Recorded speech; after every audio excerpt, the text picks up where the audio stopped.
Reid Supply's website has nearly 50,000 products available 24/7. Now you can download free CAD models of your favorite products, all from the same place. From Reid Supply's homepage, navigate to the product you need. For this example, let's take a look at the popular vertical manual hold clamps. Use the filters on the left to find a product that matches your specs and click Apply Filters. Click the product to see more. Then select CAD Drawing. In this window, you see an interactive CAD model of the part you selected, which you can rotate and zoom to see the product in up-close detail.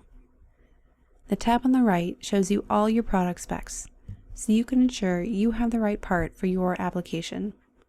To download a CAD file, go back to the Interactive CAD Model tab.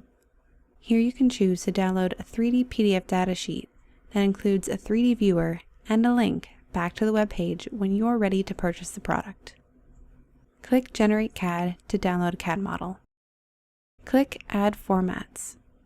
Here you can choose from over 150 file formats and versions, so you get a file that works natively in your CAD software. Then, click Start Generation. After the file has loaded, click Download. For more CAD downloads and industrial components, visit reidsupply.com and check out partsolutions.com to learn more about online solutions for industrial manufacturers.